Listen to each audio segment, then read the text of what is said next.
While we get to enjoy the final product and perfection of so many great Pixar movies, they go through many changes, rewrites, and designs while getting made. See some of the craziest plot ideas and cancelled movies that could have completely changed the way we look at Pixar today. Before you get your mind blown with Pixar knowledge, click subscribe. You'll join our notification squad and be the first to know of new ScreenRant content. Too many emotions.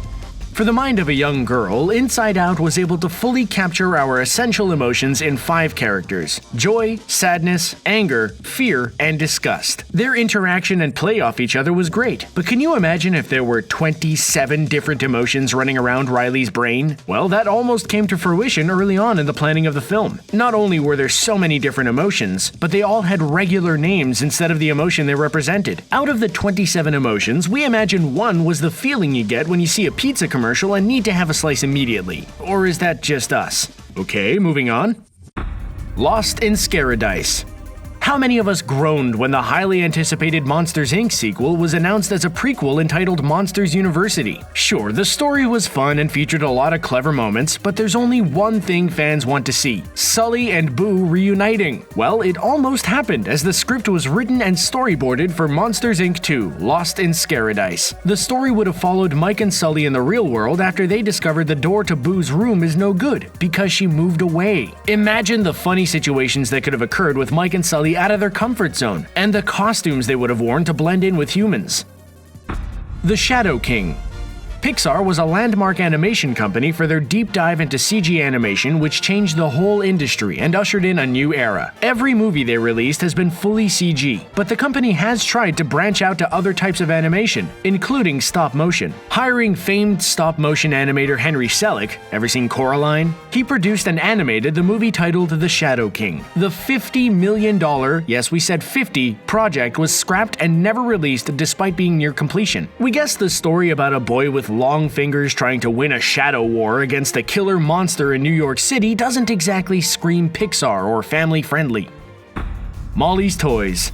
The emotional core of Toy Story 3 was Andy moving on from his toys and the toys finding a new place in life when their owner got too old. Watching the home video footage of Andy using the toys in the beginning of the movie was the perfect place to start the journey, but it could have been very different. In a cut storyboard sequence, Woody rides Bullseye through a western town. Buzz shows up and they suddenly arrive at a tween concert featuring a number of doll-based toys like Bratz and Barbie. It was actually Andy's younger sister Molly playing with the toys. Thankfully, the idea was cut because we know he would never let Molly touch his precious collection.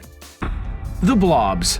When you think of small, colorful creatures who speak in gibberish and go on goofy antics, what do you picture? Yep, the Minions. Well, Pixar almost had their own version of the Minions with a collection of blob-like creatures who didn't use words and relied a lot on physical comedy. Obviously, the Minions were a massive success, and anything close to them would probably be considered a copycat, so the Blobs were abandoned. Some form of them did appear with the portrayal of humans on the massive space station in WALL-E, though. Yellow Car. One of the biggest draws to the Cars movie franchise and their never-ending release of merchandise was the world of racing. Now imagine replacing the world of racing with a tiny yellow electric car. Yep, that was the original premise for Cars, with many of the other characters still intact. We're all for helping the environment and all, but when it comes to Pixar Cars movies, the racing scenes were half the drama and excitement. Thankfully, the animators came to their horse-powered senses and dropped the yellow car off at the junkyard. Toy Story titles. The Incredibles, A Bug's Life, Up. Pixar movie titles are simple, to the point, and typically showcase the movie's plot in a nutshell. And it all started with Toy Story. Or should we say Toys in the Hood? Or Hand-Me-Down Cowboy. Yeesh. Those were actually title considerations for Toy Story before the final title was picked. Obviously not as catchy, Pixar went the right route with Toy Story. Imagine going to see the Cowboy and the Spaceman, or Spurs and Rockets. Sometimes the simple route is the better route. Mike's Designs. One of the more iconic Pixar characters is Mike Wazowski from Monsters, Inc. The one-eyed green monster was the perfect counterpart to the furry Sully. But can you imagine if Mike was purple instead of green? That's just one of the many design choices Pixar tested out on the character. Full test animations of Mike also feature the character having just 2 legs without any arms. A design like that probably made it a little challenging to hold a clipboard at work, or chase down a little girl who escaped through her bedroom door. Pixar LiveAction.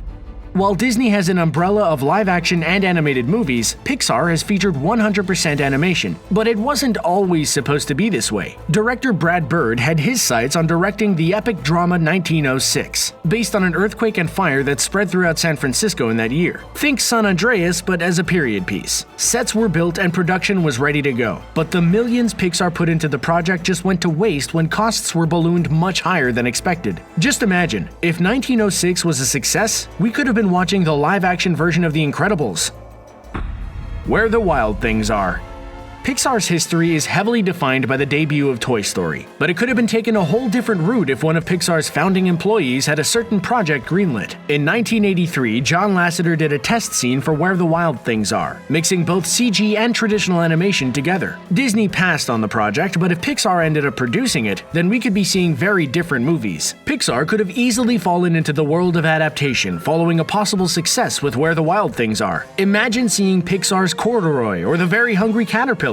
Thankfully, everything worked out in the end, and Pixar focuses on original stories and characters. Some pretty crazy stuff, right? What Pixar idea did you want to see come to life? How would Pixar be different today? Let us know in the comments section below. Don't forget to like this video, share it, and subscribe to ScreenRant on YouTube so you can stay up to date with our awesome videos. Thanks for watching.